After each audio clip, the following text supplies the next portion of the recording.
And we're live. Welcome to the Best in Slaw podcast, a Warcraft podcast by the community for the community. I'm your main host, Sparty. I'm here with my co-host, Midgettes. Midgettes, how are you on this fine Sunday? It's December. It's December, and it's a busy month, so we're all busy. Yeah. Other than that, I'm doing great. How are you? I'm good. I mean, just busy. Coming back from a Christmas party just now, and like last week was crazy busy. So unfortunately, we missed our podcast. We did have some awesome content, which we've transposed into this week's podcast. But there's always something to talk about, and we are definitely talking about something that is happening in the community right now, and a lot of people are feeling it. It is episode 15. We're talking about expansion fatigue already. How long has this expansion been out? 3 months? 4 months? Not very long. It's already expansion fatigue, right? Like that's it's already expansion. Well, there's so many things that weren't well received. And a lot of things. So there's a lot of you had a lot more to do in game in Legion, and so it's almost. I think the not still be getting your artifacts and working on mage towers and all of those things that were in the end game aren't there. And I think that plays into it. But we can talk about that later. For sure. So let's start with what's new in the community. And what's new in the community first is always Sparty's dad joke. It is a great one. It is a musically inspired one. Are you ready for this one? I am never ready for your jokes, but please go ahead. So it's a musical one. Have you ever heard of the musical group called Cellophane? No. They mostly rap. Oh my goodness. Get it? Because rap and you rap. Got it. We have this conversation every week. If you have to explain the joke, it's not funny. It just makes it even more funny for me. So I love them. All right. So what's new? So there's a big announcement on Warcraft's End, right? And it's Naughty Point 1. It is what? They won the 2018 Gamers' Choice nomination for BFA. For the best MMORPG for 2018. Well, I mean, that's good. So, I mean, cynically, I did ask, in our pre-show notes, like, was Blizzard the only one that entered? Well, were there other entries? Well, and I'm afraid that's sort of been the community response. We can't downplay that the community at large is less than thrilled thus far with Battle for Azeroth. Well, yeah, and we'll talk about that. But I mean, realistically, what other MMOs are still up and running? So I know Final Fantasy's out there. What else? Are there other big MMOs like Elder Scrolls? I couldn't remember. WildStar just shut down. Look, yeah, WildStar's shut down. And Star Wars is still active, I guess. Yeah. Yeah. Let's see if we can get who the choice awards were, because at the time when we were going to do it last week, they hadn't won yet. Yeah. And so I actually went and voted, and because you voted for Warcraft, right? I did vote for Warcraft, because even though even though I'm not necessarily thrilled, I don't think there's a better game out there. Oh, for sure. And I have a lot of fun. And I'm sure there's people that are going to disagree with me, but I happen to think that it's one of the better MMOs. And I think that even though I'm mad at it, Adam, because trust me, you're not, the community isn't the only one that's mad. We all have our reasons for not necessarily liking it, but I still love Warcraft. And so for me, it is what it is. And I still think it's the best game out there. And I'm not finding who the other ones were. Okay. I'll take your word for it. Final Fantasy was definitely one of them. Yeah, and I mean, our viewers are saying, there's plenty of other MMOs that are out there. The big thing was that it's community driven, right? So because Warcraft's community is so large and by far it is the largest player base, I would also expect them to have the highest number of votes. That being said, I mean, there's people upset in every MMO, I'm sure. But we have the largest community. And so in the same sense, whenever there's, Horde versus Alliance stuff and, which faction is better, well, the one that has more players to vote. Remember the Azeroth Choppers? Same thing, right? Like, that's why the Horde won, because the Horde have more players. I'm sure the census will show you that too. Anyway, so That's awesome. I mean, absolutely, I think Warcraft should get it. Not that I've played many of the other MMOs recently, but it's still it's such a great game, and compared to where it was, and the amount of enjoyment it gives all of us, and how many passionate players there are out there, then absolutely, it definitely deserves that one. So what else? So Wowhead came out with a analysis of faction balance in Uldir.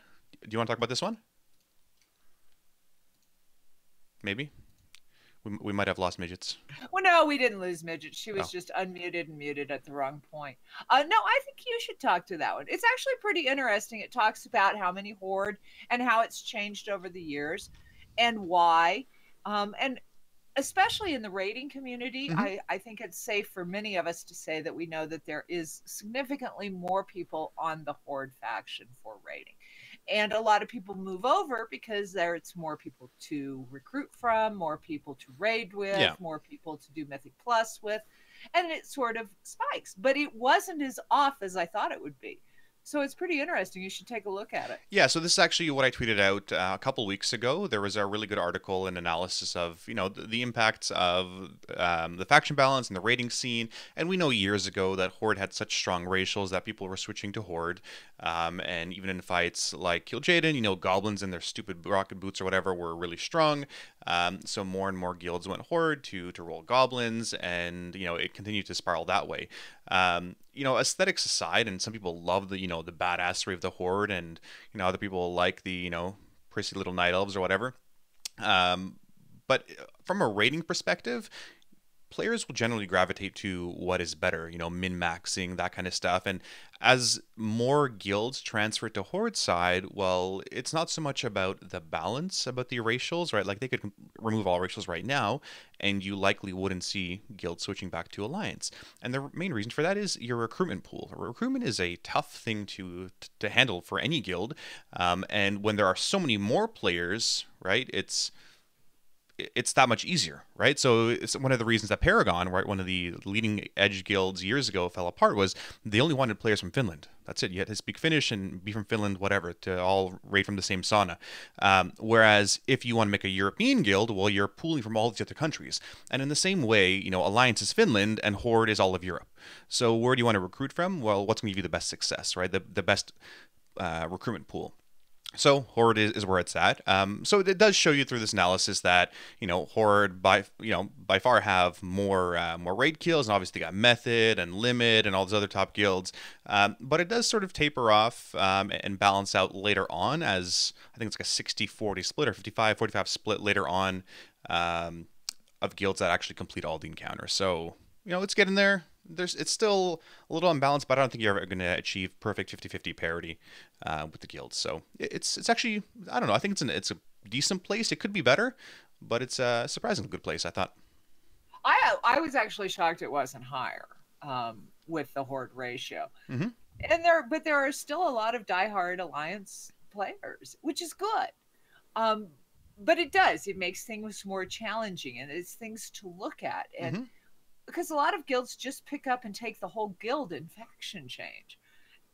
And that's quite the expense. And I know Tally's offered it for you, but there's benefits on the other side too.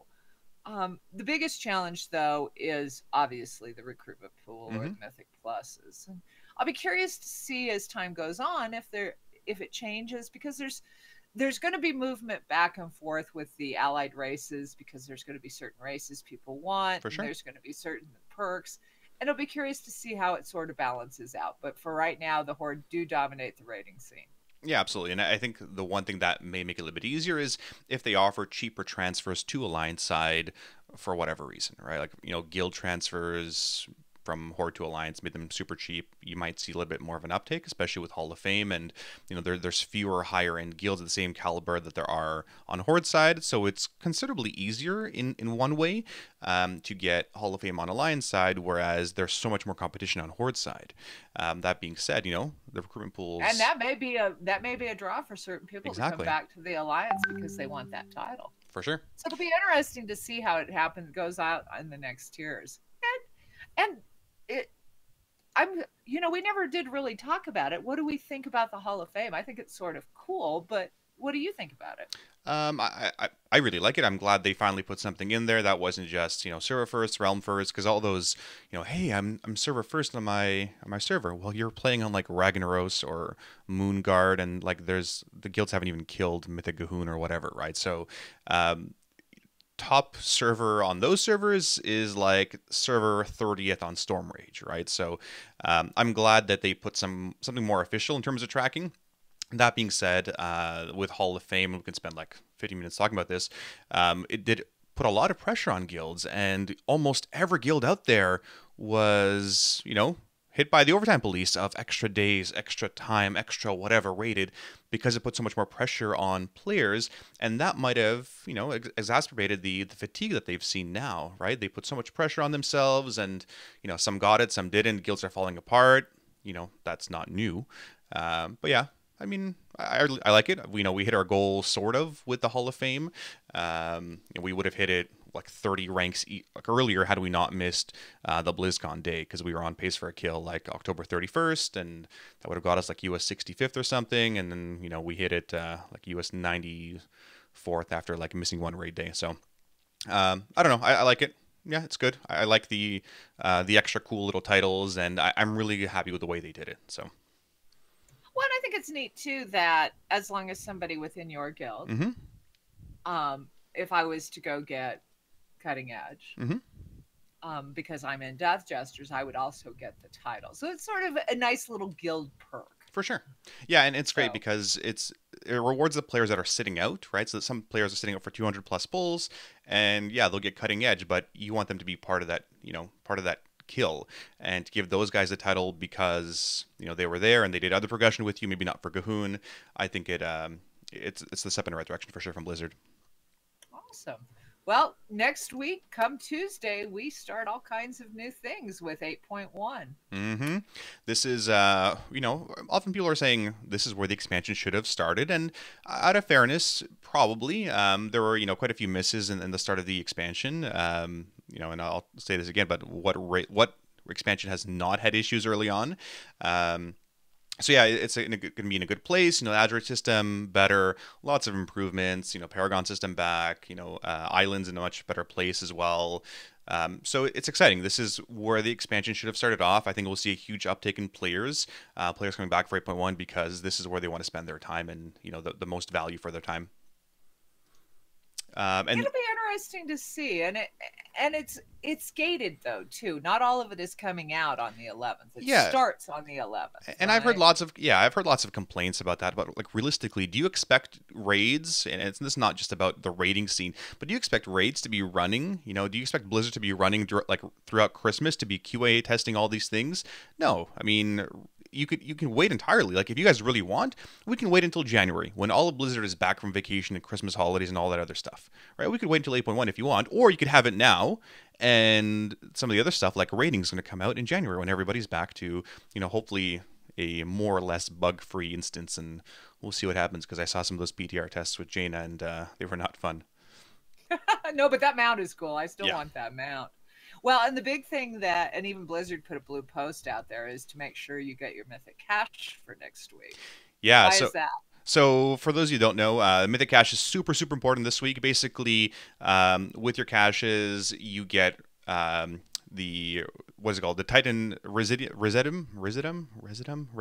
whatever, Titan residue. And basically you can use that to target specific pieces of Azurite. So if you had really crappy luck with this, your Azurite helm and it's got a really crappy traits, well, keep doing your Mythic Pluses. Do a really high key because you'll start getting the residue next week as of this next patch, which is 8.1.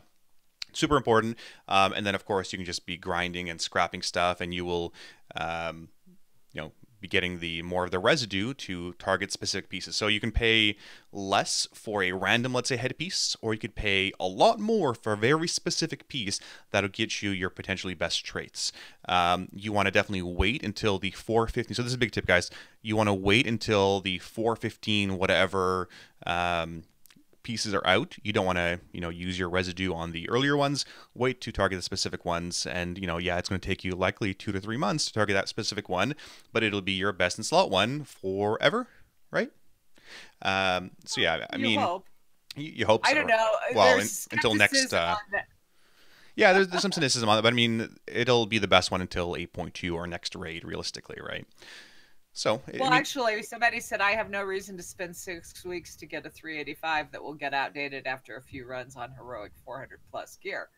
And I don't know if that's not going to, especially with Titan forging and some of the other challenges we have in the gear system, if that's not going to be the same place. But if they make them so that stat wise they're best in slot, then it's going to be worth it. I can only hope, though, I do have to get this out there, because we had such a great job of collecting the essences in Legion. I only can hope we've improved the system for BFA.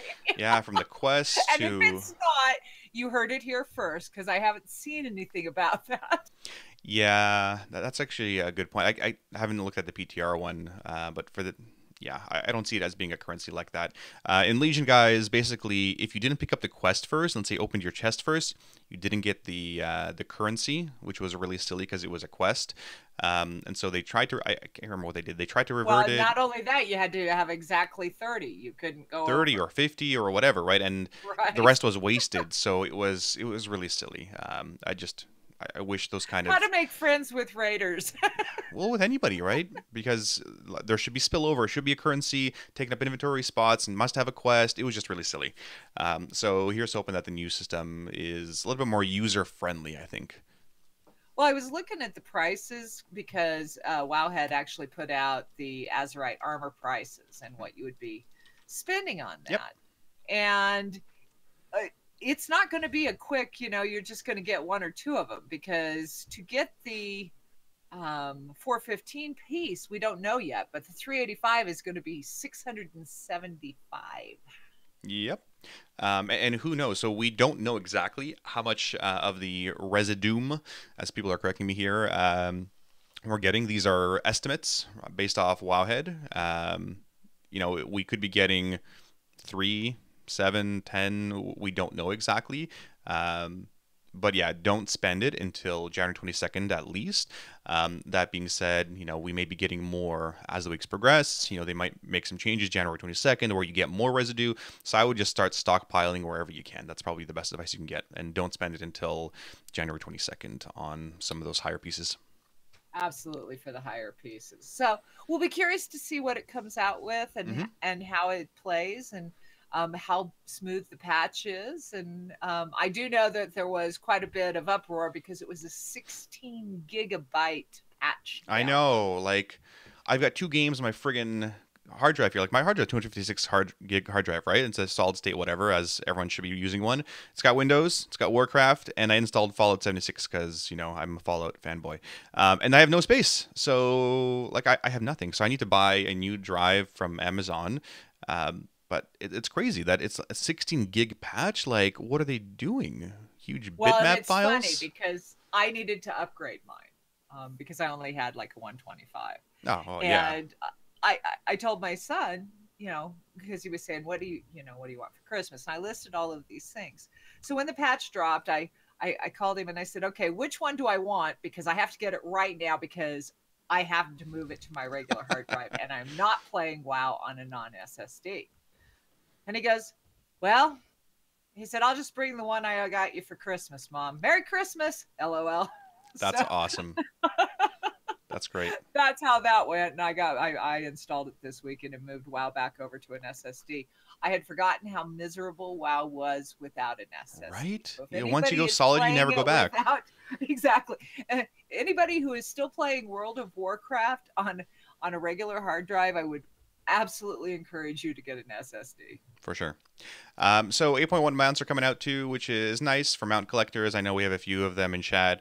Well, we had to bring this up not because of the mounts. You didn't go look at the mounts, did you? There is a frog mount. Oh. It's a really cool frog mount. This is why the mounts made it on there. Did I see this one? It is awesome. It is awesome. It's further down. There's actually quite a bit of mounts coming out, but those frog mounts, they're 333,333 gold each, and there's 3 different colors. Oh my God, my poor gold. One of the first things Midgettes is doing is going and getting one of those frogs, because it's the great big toads. And yeah, I see it now. and they're awesome. I can't wait to get one. So that's why that was even in there, was because of the frog mounts. Yeah, so we got the albatross, the seahorse, okay, cool, whatever. Frogs is pretty awesome. My meat wagon is coming in from pre-ordering Warcraft 3. Hive Mind for the secrets, awesome. Yeah, I did see some of the other ones. Obviously, the Jaina mount is awesome. Can't wait to get that one. We'll see. And then, of course, there is the hiking Mechatork mount, which is really awesome. It's a huge mechanized suit with a chainsaw and a shield. It is badass. PvP stuff, whatever. There's some bears and cats. And there's frogs. The frogs are pretty awesome. Let's be honest. Like the frog's probably the coolest mount there. There's another moose. Except there's for the skeletal Jaina horse. Mount. The Jaina mount is the coolest. That's right. It's awesome. And yeah, there's another dragon Tyrannosaur looking thing for Glory of Raider. Yeah, much better mounts, I would say, than current. So glad they're coming 8.1. Fantastic. Well, and I'm excited because we've had, I think, the most successful, easy. Oh my God, that was so nice. Picture ever. Yeah. So, so for those of you listening, we do something really cool every year. We send out Christmas cards to the guild. We had about 100 people sign up this year, which was fantastic, way more than last year. We have everybody, come together in Wintergrass on a certain day, time, whatever. And the reason we do Wintergrass, because blizzard and phasing, it sucks. So we go to Wintergrass because we could have hundreds of people there and have zero phasing issues. I specifically set the time, knowing that I may have to leave and my kid wakes up from her nap and it takes forever to get people over there and summon and all that stuff. This was by far, like in all the years we've done these Christmas cards to everybody, this was by far the smoothest and easiest to run. I mean, people lined up so nicely, like good little raiders, and it was awesome. I mean, I think we had one little blip. Lines. Yeah, like the lines were so good and people weren't like all over the place. We had some awesome pictures. And so those cards will be mailed out shortly and people should get them hopefully before Christmas, depending on Canada Post strikes. And we've gotten a lot better at collecting addresses because we used to chase everybody down. Now they just split up. Yeah, now, I mean, we have an awesome system now. Like we Google Doc, everything's in there, put into labels. I print the labels, put them on the thing. And this time I will not be licking 100 envelopes because my poor tongue. I mean, it's one of those George Costanza things. We've discussed this. There's little spongy thingies. Yes, there's little spongy things which I need to start using. I need to get a little spongy thing. It costs you like $1. Yeah. Okay, it's not a lot. My poor tongue is worth more than $1. For years, I've been licking all these damn Christmas cards to the guild, like hundreds of Christmas cards over the years. And, yeah. Well, I still have your subscriber postcard. Yes, and I have every Christmas card. Yeah. No, it'll be a good one. So that was a huge success. But let's. So we talked about our little DJ secret or our guild picture. One of the other things we're doing, which is really relevant to this topic, is we're doing a Secret Santa. So every year, somebody is Secret Santa in our guild. We've been doing Death Jesters for, I don't know, like 10 years. And now we're doing the Zeros to Heroes as well, last couple of years. And basically, you sign up, and then, Midget's a Secret Santa, and she, knows who gets everybody and redistributes all the names, randomizes them, and tells you who your Secret Santa is. And then you get something nice for them, right? Like, it's a cool little thing to do with your family in-game, your little guild, raid team, whatever it is. There's still time for you guys to do it. For those of you that are, thinking of something cool to do with your guilds or your teams, it's awesome because, like, I see, Severus is missing this pet. Well, clearly it's not from the Dark Moon Fair because Sev has all of those. Maybe I'm going to get him this pet. Maybe I'm going to go farm it for him, or I'm going to do whatever, or send him some transmog stuff because his transmog sucks, or maybe I'm going to get him some augment runes because he keeps forgetting his augment runes every single raid and always keeps asking, hey guys, can I have some more augment runes? He really doesn't. But it's cool little things to do like that are pretty thoughtful. And who did I have last year in Zeros to Heroes? I had a little gnome who had a white transmog. I'm like, okay, cool, that's awesome. I'm gonna get him that white dinosaur, the 9,000 bone one. So that's what I got him. And to match his little trends. Keep in mind, last year Zeros to Heroes was a not so secret Santa. Oh yeah. Yeah, it was a learning opportunity.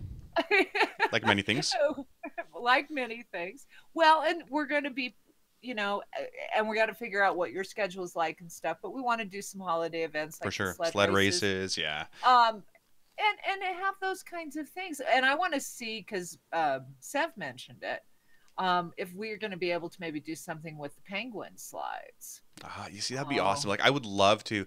The biggest thing is this phasing. I know, friggin' phasing. Like, it'd be awesome to just have everybody, have a big DBM timer countdown, and then everybody races at the exact same time. And you have like 50 penguins racing down this thing with 50 Yetis chasing you, and you're dodging all the things down the slide. Wouldn't that be awesome for a little mini game? Like, a quick 5-minute break from raiding or whatever it is. So, lots of ideas. Blizzard, you can come hire us for our ideas. And then fix phasing.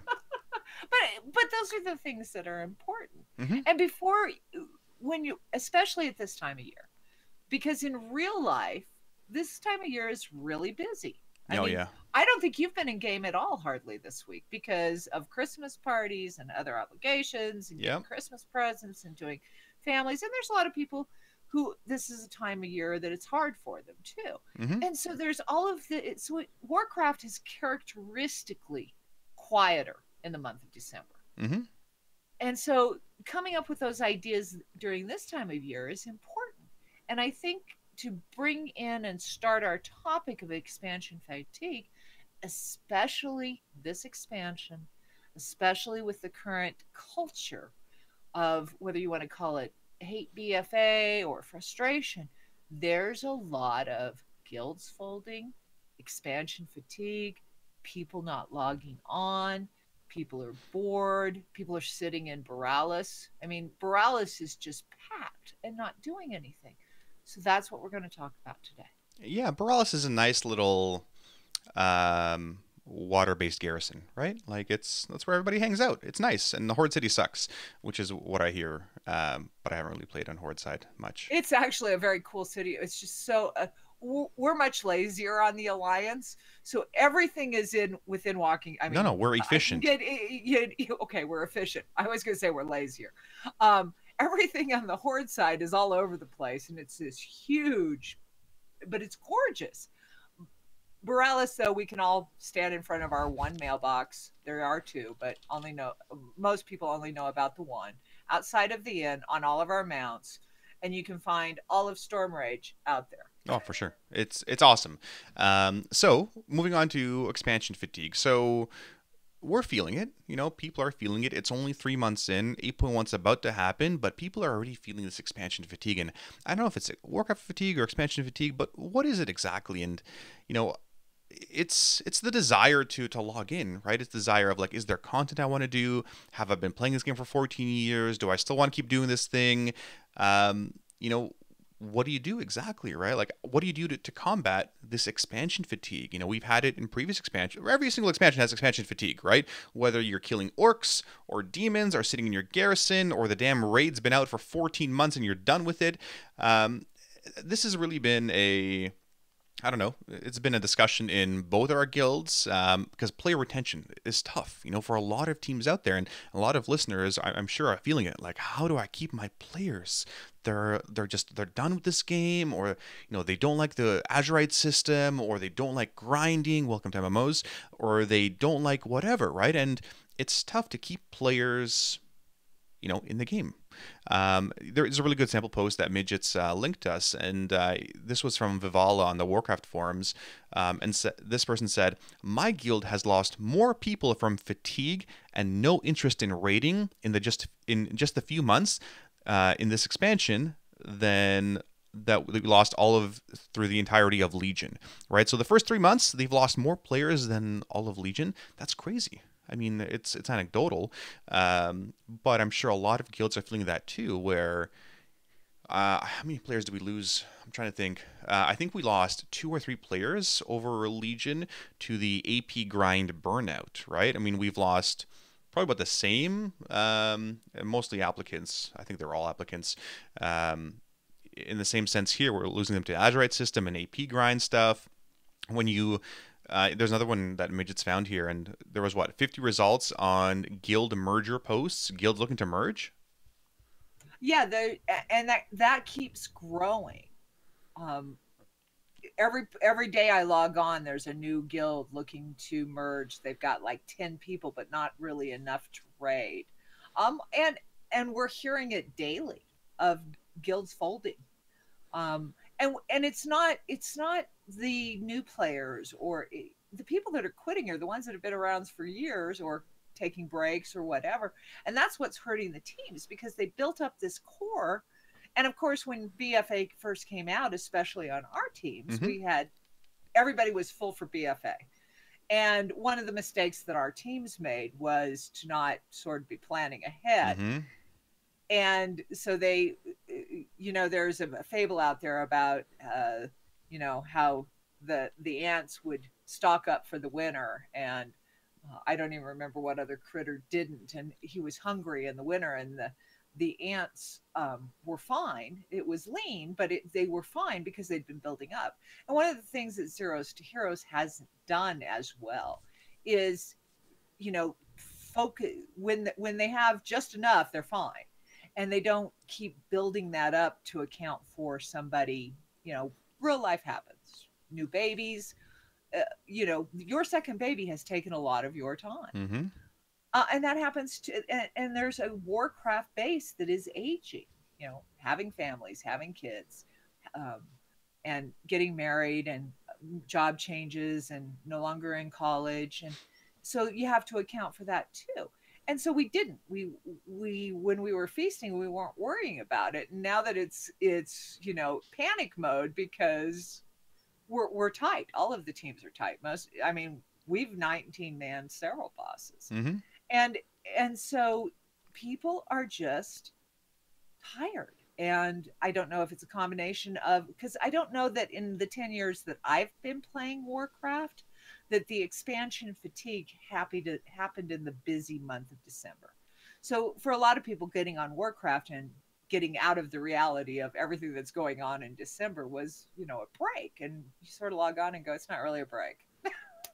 Yeah, I mean, for a lot of us, it's a bit of a break. Thankfully, for our guild, it's a nice break from raiding. We do 1-day raid weeks, and it's awesome. And we do a sail run, and some of us are raiding on other teams, and there's other stuff going on. But yeah, a lot of guilds are folding, but this is no different than any other expansion. In other expansion, we were hearing the exact same thing. World of Drain or Legion, guilds are folding. And I remember Ian, I'm pretty sure it was him, said it a while ago, either in a tweet or in an interview, why do guilds fall apart? He was asked. Well, it's because the leadership stops. That's the number one reason, right? If the leadership stops of any guild, people are going to stop. And we had a big group looking to come to Zeros to Heroes, 15 players, right, looking to come in, and they said, hey, we want to be part of a team, whatever. Just our leadership gave up, and we want to stick together, and we weren't able to accommodate that request because it was a really tricky one. But again, it comes down to leadership. It comes down to people keeping themselves interested, keeping the guild interested, and it comes down on those guys themselves. There was a guild that fell apart recently. They're like US 60 something, and they fell apart due to leadership as well. Mostly because the guild leader was showing her thong on Twitch or something. But that's a different story. But guilds fall apart because of their leadership ultimately, right? And you see that often. There's a bunch of Stormrage guilds that have fallen apart and reassembled and fallen apart again, and it happens, and it comes down to leadership. So. Is it just expansion fatigue? Partly. I think it's a combination of a lot of factors. And it's not uncommon after a first tier to have a lot of guilds fall apart or remerge or reorganize. It does seem worse this time. It does. And I don't know if it's because we want to see that it's worse or that it's actually worse, but it does, even for me. And I spend a lot of time on the recruitment forums and a whole lot more time on the forums than I ever planned on it these days with trust levels, but I am at a trust level 2 in other news. Congratulations. But I do see a lot more this go around. And probably in WAD. I saw a lot in WAD too. Yeah. And so how do we handle it over the years? For those of you listening, right, name one expansion that has been great from the start. Can you think of one that hasn't been plagued with issues? And I'm racking my brain to any expansion out there, and they've all had issues at the start. I can tell you, for me, it was Wrath. But I came in as a brand new player when it came out. Wrath had so many issues. Well, but see, here's the thing. For me, it was a brand new game. I wasn't at the end game. I would read the patch notes and I think I don't care about that, and I would go. I was having a great time. But so, how have you handled it over the years, though, Sparty? Because no, not every expansion is well received, and you've been doing this since Alpha, Beta, Gamma. Yeah, I mean, for a while, and it happens with all the expansions, and guilds go through low points and lulls. And I remember having to underman burning what is it, the Black Temple and Burning Crusade because we didn't have enough players. We had just enough sometimes to get people to log on, and it was tough to recruit and tough to do all these things. So how do you handle it? You just need to keep pushing your players in the right way. Too much pressure on players is going to burn them out, and they're hearing a lot of negativity. I mean, we're talking about this as well, but players are hearing a lot of negativity from all sides. And we talked about this a little while ago, where you just stop listening. And if people keep telling you, it sucks, it sucks, it sucks, there's no content, whatever, often people are on their pedestals and saying, there's no content, this sucks. And I'll give a good example. So Asmongold, this was a while ago, said there's no content in Legion. Legion sucks. I'm like, okay, well, have you done all your class campaigns? Well, no, I did one, but, that's not content. I'm like, that's friggin' however many classes of content. Like, that is a ton of content, but content you choose not to do.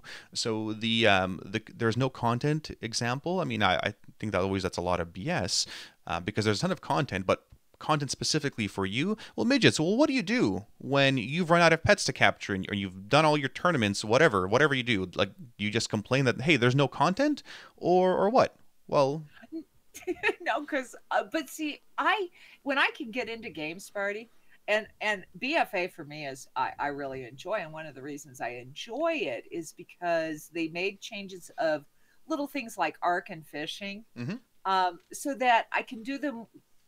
I didn't like Legion archaeology because I had to do a quest. It was only in a specific zone and things of that nature. So I can go in game and I can go do my world quests. And you guys are done with your world quests, what you need in maybe an hour max, depending on how many days you're doing them.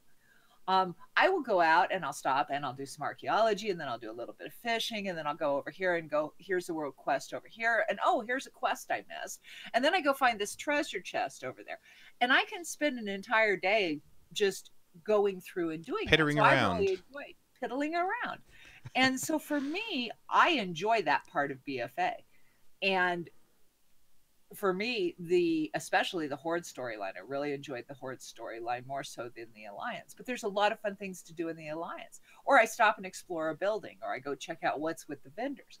So for me, I can get in there and do that. But for the people that are going out there to min-max and get gear, they don't do that.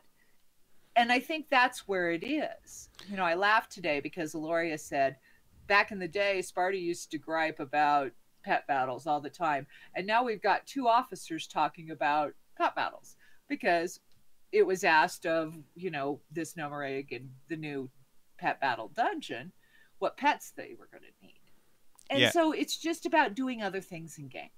Yeah, so, back in the day, Sparty was a bit of an elitist raider, and it's like, oh, those dirty casuals, pet battlers, whatever, let's leave them to the casuals, keep on raiding, right? And, now you really open your eyes to the potential. And the question I asked Midgets earlier was, like, do you stop playing and just bitch when you're done your pet battles? And she gave us a really long answer, and it was basically, no, I find other things to do, right? Yeah, you find other things to do, whether it's archaeology or fishing or whatever. And so there's always things to do, and that's one of the best ways of getting around fatigue and burnout and that kind of stuff. And other times it's just playing other games, and that's okay too, right? Like, you don't need to log in every day to do your damn world quests, right? You're not up. I mean, we have one guy that's 37 right now. A bunch of our players are 36. 35, 34 is the majority.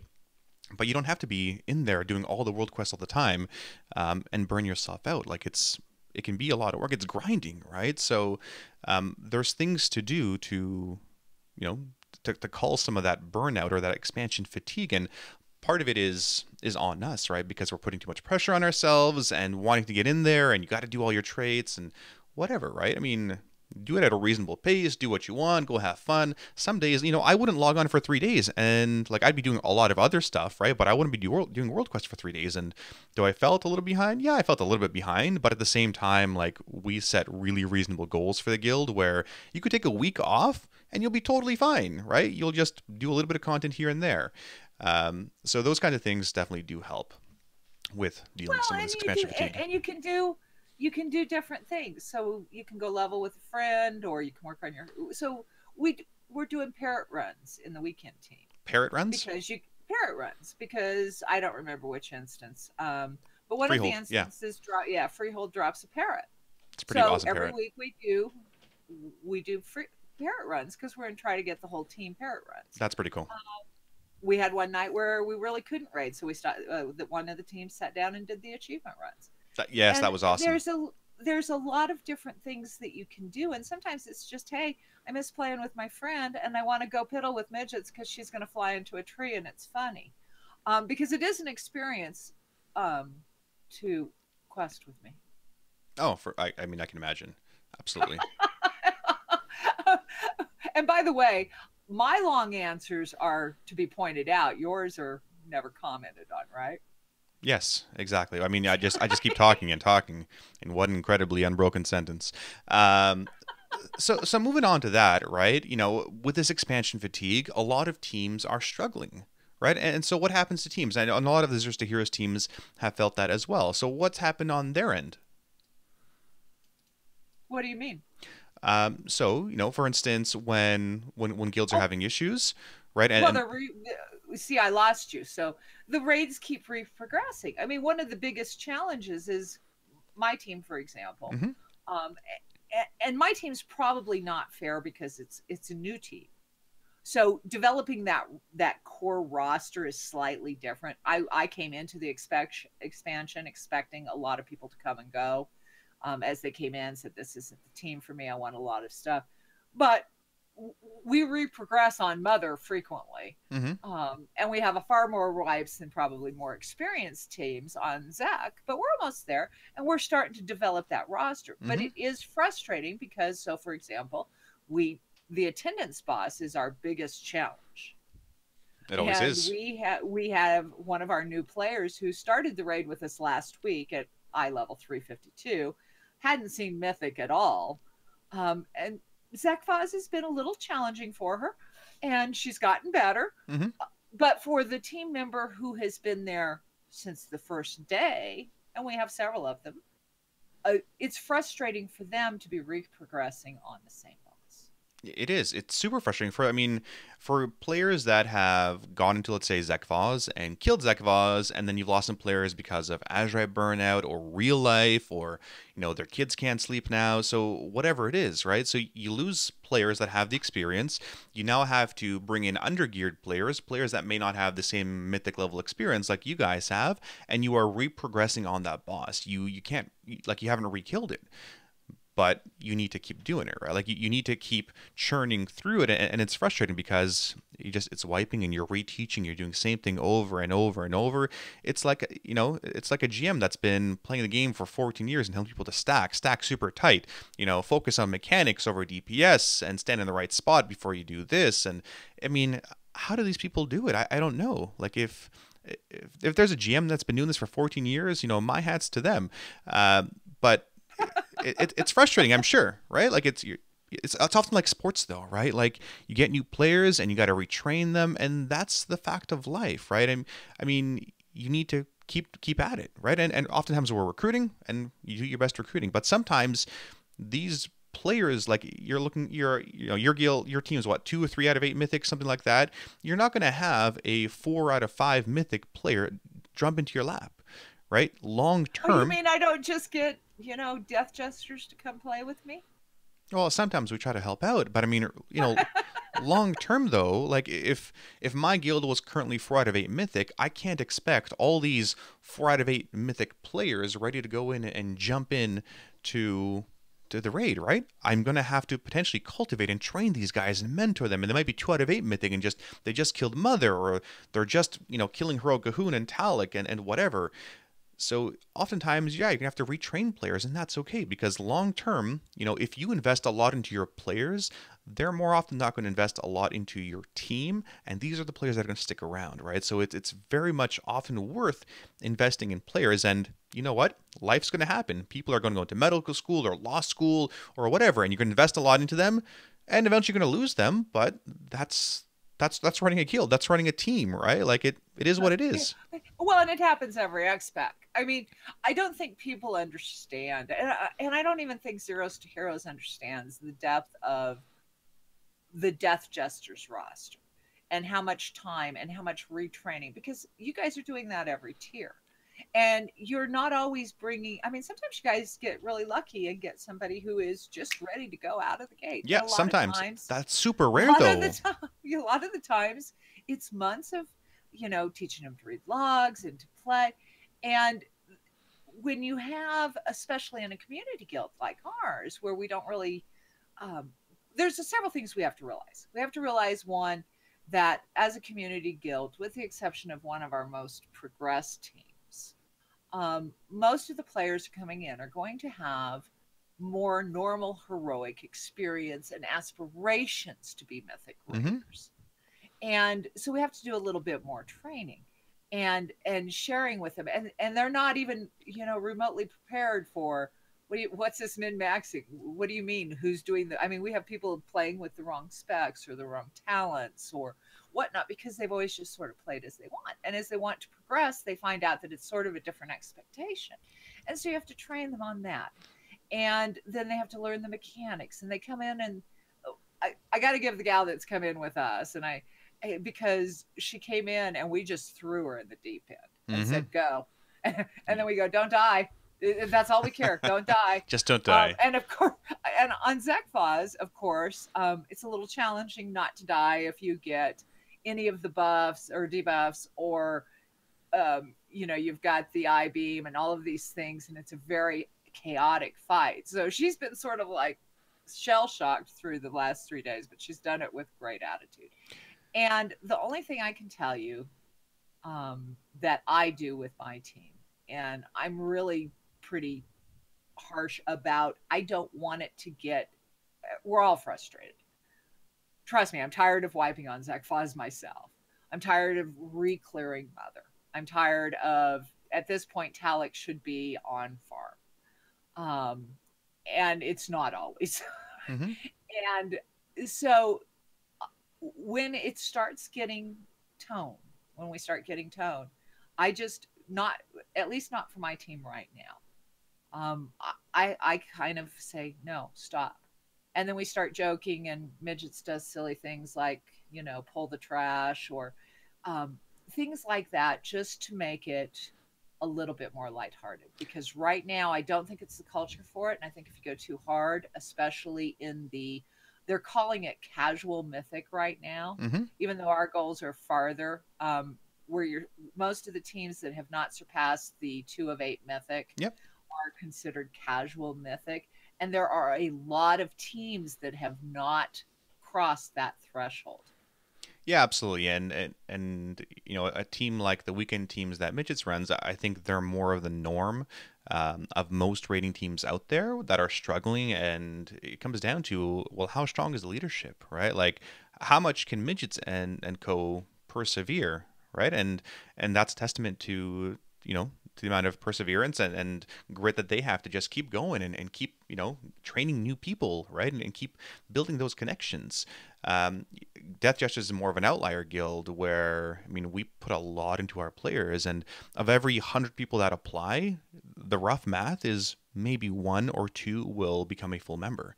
Like, we get a ton of applicants, but at the same time, we're also searching, like we have a massive spreadsheet of multiple people looking through forums and WoW Progress and Discords and everything else and posting on our forums. Then we're contacting these guys, then we're doing interviews, and it's hours and hours and hours of work. Like, the amount of hours that we put into our apps, like, it's crazy. We do more mentoring apps than we actually do rating, right? Which is insane. But at the same time, the longevity is there. Like, it's a proven system that works, and oftentimes it's frustrating, and sometimes you'll spend hours into a player, whether it's gear and effort and investment, and they're like, oh, I'm just going to peace out because I hate Azurite. And you know what? That's the way it goes. Sometimes she goes, sometimes she doesn't, and you keep doing what you're doing, right?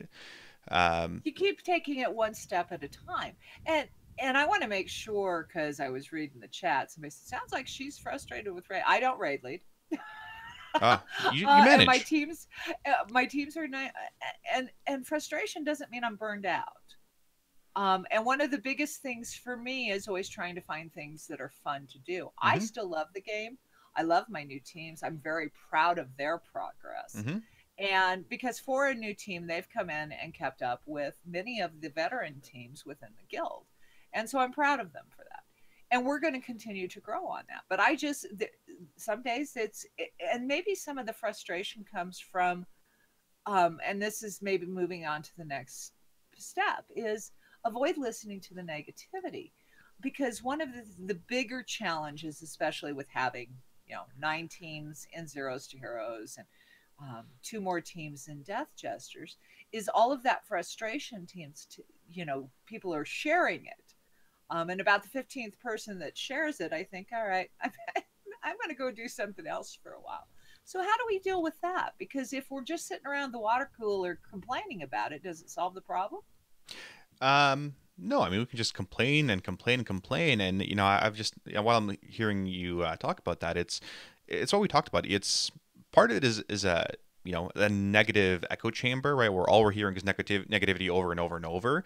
And, there's players on my team that sure don't like the Azurite system, don't like the direction of Blizzard, whatever. And I hear that on Twitter all the time and in chat and whatever forums. And yeah, some of it you tune out, but I also have I have this one druid app in my guild who absolutely loves it. Like, he's so positive about everything. I mean, he has, I'm sure, a couple gripes about BFA, but loves islands, loves world quests, grinds the shit out of AP. That kind of positivity, that's infectious. It's awesome. I love hearing him talk about all this stuff that he loves. And I guess more of that rubs off on me than the negativity. But if you also don't have these really positive people, and I'm not saying Blizzard fanboys, white knights, whatever, but if you don't have those positive bastions of light, really supporting the game and the team, it's really difficult for everybody else. If all you're hearing around your group of friends is negativity, this game sucks, whatever, whether it's in your Discords, it's really tough to get away from that. Okay, well, I guess everybody thinks it sucks and my friends are quitting, so I guess I'm going to quit too. And I would agree. I would agree that the listening to the negativity is often worse than any issues that you might actually have with the game, right? So sometimes you quit listening. And there's a quote by Joel Austin, and says, if you can't be positive, then at least be quiet. Shut the F up, please. And the flip side of that, it's going to be, oh, well, I have issues, should I just be quiet? No, tell them your issues. But don't keep screaming your issues. Yeah.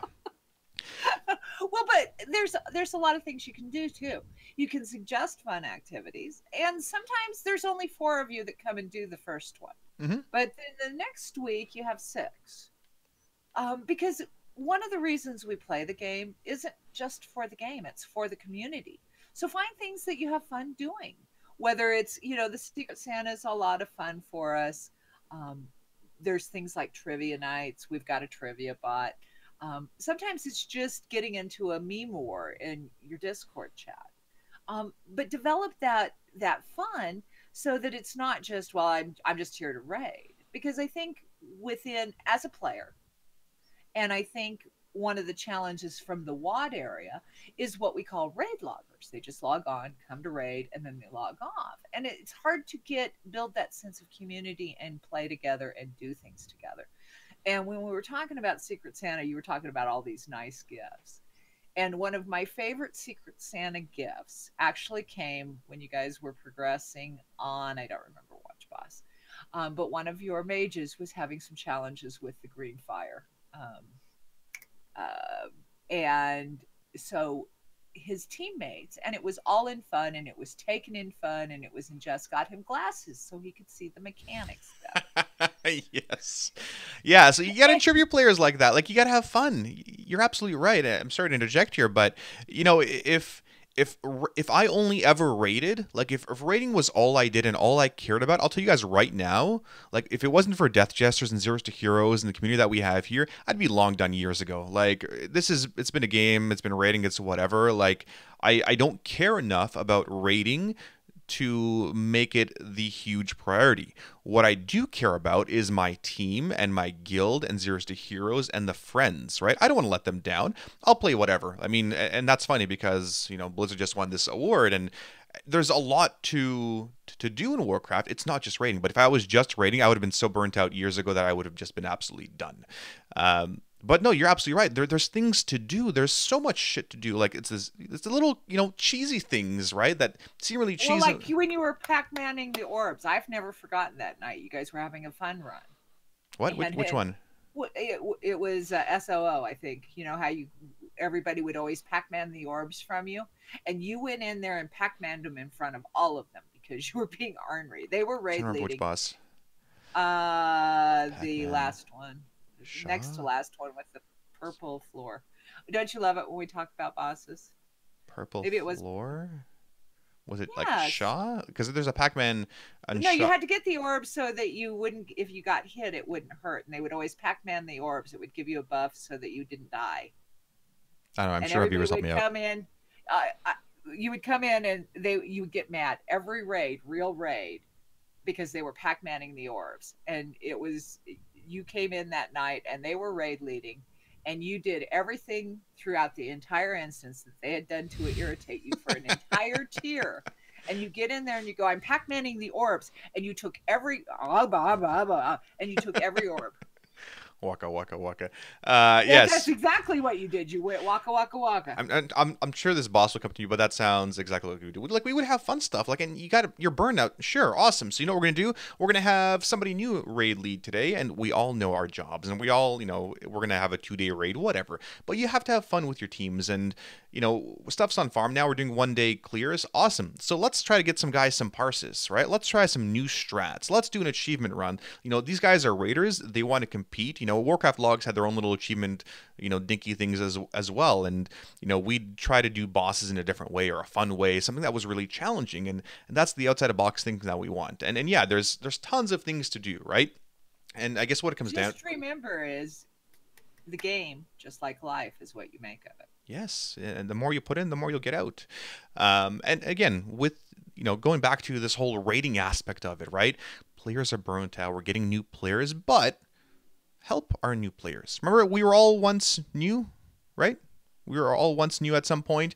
Probably someone else who was tired of wiping to the same boss gave us some tips to be the player we are to get today, right? Somebody came to me and said, hey, Sparty, I'm watching your stream. You're doing this really poorly. Did I ban them? No. I'm like, oh, you're right. Thank you. Right? You got to take criticism and be able to, to accept it. And at the same time, give it to your friends, because they may not realize what they're doing, whether it's DBM timers or weak auras or looking at stuff, or a different mentality and way of playing that they haven't even thought of. So there's lots of things we can do to help train our new raid players, right? Our new raiders. And so those things will go a long way, because, honestly, that huge, awesome player is not going to land in your lap. Those things are, like finding a diamond. So yeah, I mean, put in the effort, put in the work in your players, in your guild, and more often than not, it'll be a good time, and your players will be happy for it. Absolutely. So as leaders, a lot of the players and raiders are feeling a lack of energy to play the game. Mm-hmm. And I would compare it to WoD. How do you combat that as a guild leader? Because sometimes it's hard to come in and say, hey, especially if you're not feeling it yourself.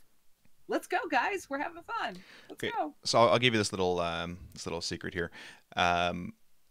Despite whatever is going on in the game, right, as a leader, I could be hating on every single aspect of BFA right now and be hating my class and everything else. But you know what? I mean, I don't. But you have to put on a good face for the rest of your team. Because if the leadership is really demoralized and they're hating it and they're on the negativity train, that's going to just explode onto the rest of your players. So that is tip number one, right? I mean, whatever issues you have, awesome. Keep them to yourself, maybe keep them to your officers, whatever your core couple people, so you have somebody to vent to or maybe a friend. But if you're in a leadership position, you should be leading by example. And you know what? Let's keep trying to keep the positivity train going. So that being said, in World of Draenor, we had 1-day raid weeks and we're doing sail runs, and it was, not a lot to do. Some mount farms and things like that. But oftentimes it was promoting content outside of raiding, right? So it was keys or challenge modes or challenge mode sales, or a lot of the dinky stuff that we talked about, whether we Secret Santa or pictures. Guild Survivor was a huge hit. Like, we did 2 rounds of it in Worlds of Draenor. Like, it's awesome little fun stuff that you can do for your players. And you know what? Even those high-end Mythic Raiders right now are doing other things other than raiding. I was stumbling through some of Limit's tweets. Cam's Wow, I'm pretty sure it's him. There is a World Quest Invitational. Have you heard about this? No. So basically, players are racing through. So you've got a 24-hour period. Like, all your things are up, and the shortest time frame to complete every single AP quest. And so there's like leaderboards for this. Like, this is for those of you that love doing world quests. I know there's a bunch of you out there. This is a really cool thing, and I'll post it on Twitter later on, or I'll retweet some stuff. But it's hashtag WQI, World Quest Invitational. It's not like a real thing like MDIs, but it's cool that people are putting, like, I thought this was a whole parody thing at first, and people are really trying to min-max world quests, and they're doing like all their world quests in 30 minutes, like all their AP ones, obviously, and then I think they skip a pet battle. But it's pretty awesome, because for the min-maxers, okay, cool little things, what's the most efficient path, that kind of stuff. So there's things to do outside of raiding, and you have to engage your players, right? You have to, as a leadership team, engage those players to do stuff. Whether it's for those teams that still use forums, some forum stuff, maybe sometimes it's some log analysis. What can we be doing better? Some people love that kind of stuff, and you have to find different ways to engage them, right? For some people, it's going to be like Mafia games, or other times it's going to be, what can we do in game that's really fun? Some of that community building, right? That team building, team bonding exercises. You guys go to any team or work environment, and there's those icebreakers and those team bondings, and you go do paintball together, or you do whatever, and that's what you need to do with your teams as well, right? Like, you think of your raid team as work, or you think of your raid team as the sports team that you play on. Okay, cool. So what do you do outside of those things to bond with the team? You go out for beers, right? You go out for beer and wings after your hockey games. You do other stuff with your colleagues. You go to Christmas parties, right? Those are the kind of things that make you a better team, a better work environment, because you're building those connections. They're super, super important to do. Well, and those connections mean everything. And it was Garage. It was the first time you went up, and then you went up the stairs, and you had to all group together to get the little white orb. And everybody used to Pac-Man those orbs, and then you wouldn't get it, because remember, you had to die the second. So you had 3 phases. And the first time you went up, and you went up the stairs, and the purple guy, it was Garage, though, that you Pac-Man the orbs. Oh, yes. So after, okay, it was in the temple phase. Yes, Pac-Manning the orbs. I would just go waka and take all the orbs, and you needed them. Because they would always, because you used to get so mad when you guys were progressing. Because you only need to get 5 orbs, right? You only need 5 orbs for whatever it was. I can't remember the mechanic now, but yes, I would just eat all the damn orbs. Oh, was it? So think about that, though. You remember that part, or I did, of the progression of that, where you don't necessarily remember the progression. And that's the point that, as a leader, that you want to get out for all of your people, is the making of memories. As much as the boss kill is fun, and you're going to remember those boss kills, you're actually going to likely more remember something funny that happened. Green Bear. Tally's birthday was just yesterday. We're still in Tally birthday week. Yep, so, of course. What do we remember? My favorite memory of Tally is his hearth turn. Oh my God. Tally memories. Hearthing out of the boss fight, rolling off the cliff. All these little hilarious things, right? Like, they're really dumb moments, but they're funny little memories, right? It's it's the Green Bear moment on Maiden that we had, where our our feral tank at the time, wants to change his color and he chooses green. I'm like, I don't. There's a really funny clip. I couldn't stop laughing because of Green Bear. And it's just those little memories that you make, right? I mean, unless you're in a top world guild, whatever, and you're racing for those, making those memories. The general teams here, right? Like the average rating team, which is what most of this podcast listeners are. What team things are you building? Right? What experiences and what memories are you making? We have an awesome Making Memories channel here of, hey, we did this achievement run together, or we did, this guild picture, or this was some hilarious stuff, and here's a funny clip of, Sparty doing this stuff, and, whatever it is, right? We had the most recent Care Bear stare. Yes, all those damn rainbows in my eyes, right? Those Care Bear stares. It's whatever. It's it's the life grips of Sparty, the triple life grip for those of you that haven't seen it or did see it, right? It's those kinds of things that you remember your team. The Ashbringer Army video. I was thrilled to see that the other day. Yeah, and Sev says he was in it too, and I'm like, oh, interesting. Can't remember what character he was on. I thought that was interesting too. I had no idea. Know that. So for many though, Legion was their first expansion, and they never witnessed.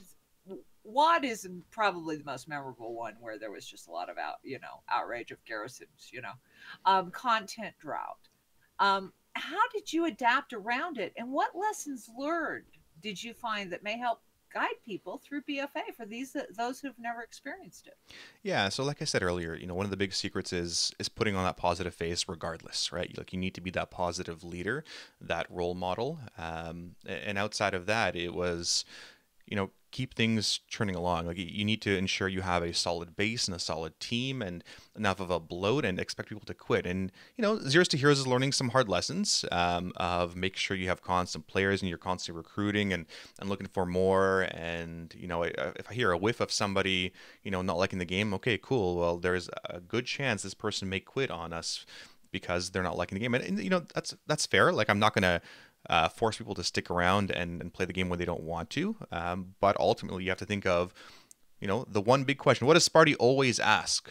That's not what best for me. It's what is best for the team. And sometimes it's going to be recruiting more, and sometimes it's going to be engaging more players and doing cool stuff.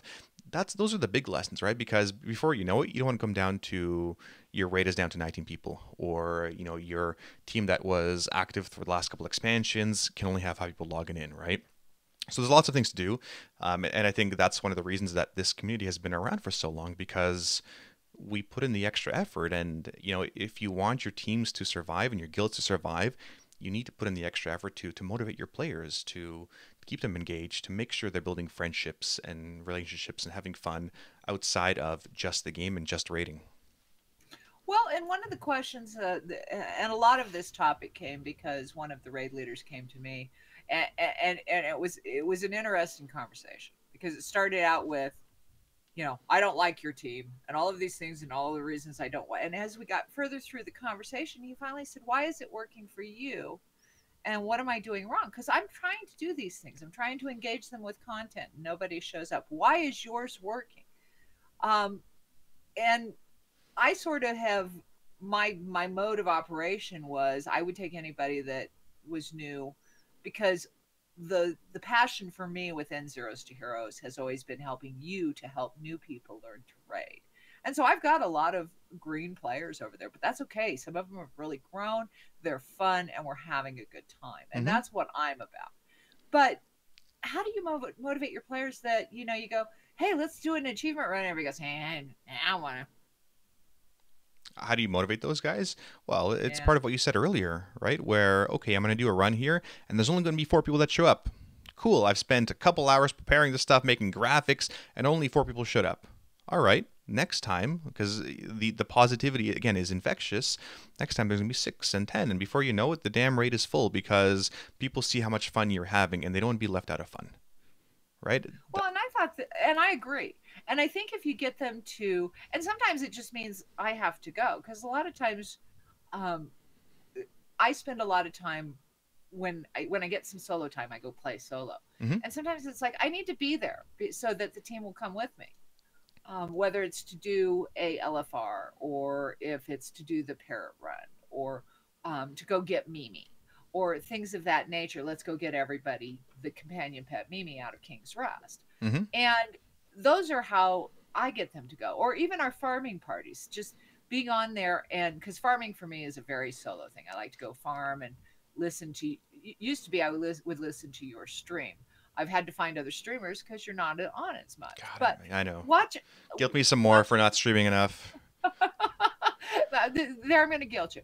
But so making that sacrifice as a leader for me, because I tend to enjoy the solo play, to be out and be more visible. Mm-hmm. And I know that when you come online, I've watched you go ahead and do those kinds of things. But one of the neat things that, and you say, I'm doing a Mythic 10. You want to do it with it? You skipped, and I really want to do the one in between that, which is, because I thought it was an interesting question. How would you help recruit those who are interested in the game, but might be struggling to find a home? So you want to recruit players that are interested in the game but are struggling to find a home? Well, I mean, Zeros to Here is open to everybody, right? Whether you're, a casual pet battler or a casual mythic raider, or, you're looking for cutting edge raiding. You need to find players that are passionate about it, right? Because if you find the same old boring people over and over, and yeah, sure, they're good raiders, but is that healthy for the team and the guild long term? I don't know. Your team's been successful because you've picked. I mean, guys, Midge is the kind of person that picks up all the puppies, all the strays. She sees a stray, brings them in, right? And so, I try to get Sparty to adopt him. I don't always succeed there. and so, and I say this in the best way possible. Her team's full of strays. Not really, but I mean, it's got some awesome players. But she's brought in everybody, but some of these strays are now friggin' pit bulls that'll like tear your goddamn leg off. And so she's turned them from little puppies into these friggin' beasts of a DPS or a healer or a tank through a lot of work. She doesn't, beat the dogs, but a lot of love and a lot of work and a lot of passion, right? A lot of good training. So that's the analogy I would give you there.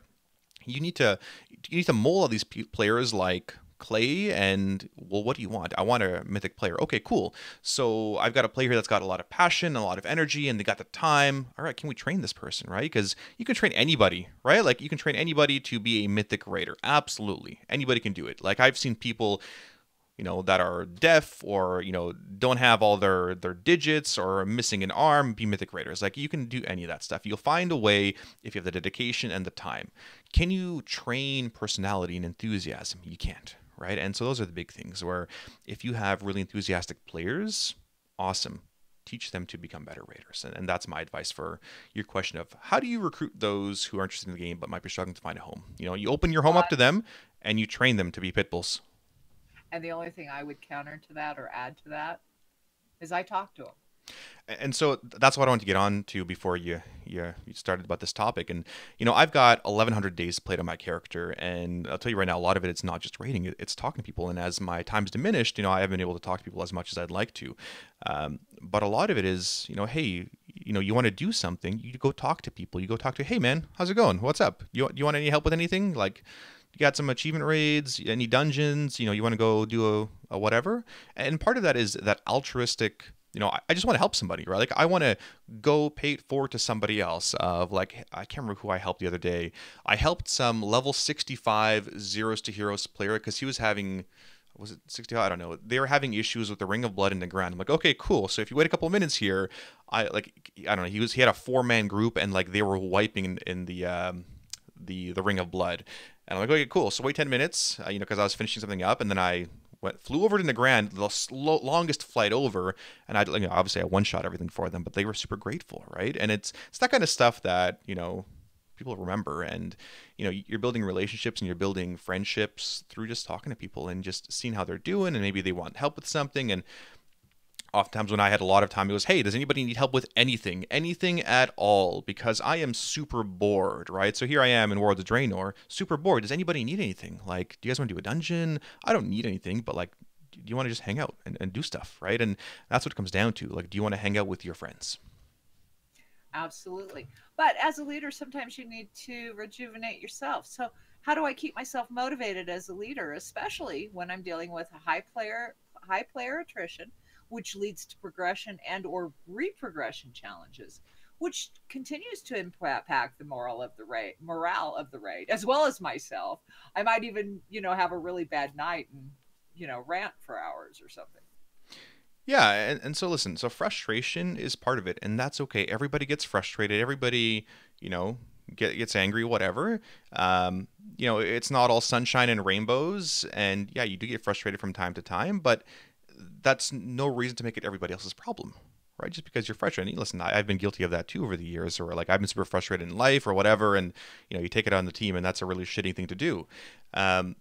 But as a leader, just you need to continue to motivate your team, and how well, hopefully they remotivate you as well. And maybe I log in on Sundays, and this is one thing that makes me happy is every Sunday around noon there is a teaching raid in Zeros to Heroes. I'm like, I used to do teaching raids. That's awesome, right? And that helps me remotivate myself to do more, right? Or oftentimes it's recognition from other people or other players, or sometimes Blizzard, that helps me remotivate myself and recharge my batteries, right? And sometimes you need a good pat on the back, and sometimes you need a thank you from a random team member that you are doing things really well, and that helps really reinvigorate you. But I mean, know that everyone gets frustrated, and there's always light at the end of the tunnel, and all that other crap. But you're doing these things because nobody else has stepped up to, because you have the enthusiasm and passion and leadership to do all these things, right? So you're doing things right. Your teams are still around. You need to keep putting the effort, and as long as you don't give up, then your teams will succeed, guaranteed. Every one of those teams falls apart because the leadership just lost enthusiasm. But if you don't give up, then your teams will do well. And I agree. And it's one foot in front of another. Absolutely. Some days those steps are a lot harder than you thought they were going to be. And you know what? Sometimes it's one step back to take two steps forward, right? And sometimes it's take two steps back, take a couple steps forward again, and that's okay. There's nothing wrong with it. That's part of leadership and life. And those of us that are adults, we know, because in work, in business, sometimes things don't go as well as you'd like, and sometimes people quit, and sometimes life happens, and earthquakes happen, whatever happens, right? And you got to keep moving forward, right? So at the end of the day, don't let circumstances pull you down. No matter what comes your way, right? It's going to be all kinds of obstacles in your way. Get over it and keep moving forward, right? That to wrap up here on our nice little podcast, there's always going to be expansions. Every single expansion was not well received by the players, right? Like, people hated on Pandas, people hate on Worlds of Draenor. There were issues every single expansion, and I've played vanilla to now to let you know that there's been issues with every expansion, right? For raiders, for whatever. But ultimately, we need to cultivate new players, right? New players are coming into the game. Players are growing up, moving in. Spend more time on the positives and negatives. And again, I highlighted that one player on my team that is such a positive influence that it's great. Like, that's the best thing about this guy, that he's just so positive about the game and loves what he's doing. You find fun things to do, whether it's guild pictures, Secret Santas, Guild Survivor, holiday events, mythic races, contests of some sort. Like, it's the cheesy stuff. And even, we're all adults here. Like, we're not doing this for a bunch of 10-year-olds, right? Or 5-year-olds. We're doing this stuff as adults because it's fun, right? Like, I've done D&D nights with my guildies because it was fun and cool, and I've never done it before, right? But that has nothing to do with Warcraft. It was part of that team bonding and cool stuff we were doing outside of guild and outside of raid. Well, one thing to maybe leave you guys off with is, let's look at the positivity, right? Let's look at what we're looking forward to in 8.1, right? What good things, if you listen to the podcast now or listen to our stream, what are you looking forward to in 8.1, in 8.2? What is your current favorite feature of Warcraft so far? Think about those things, right? Think about the positivity, the good that we have. Yeah, there's a lot of, shit going on in game. And, there's a lot of shit going on in the real world too, right?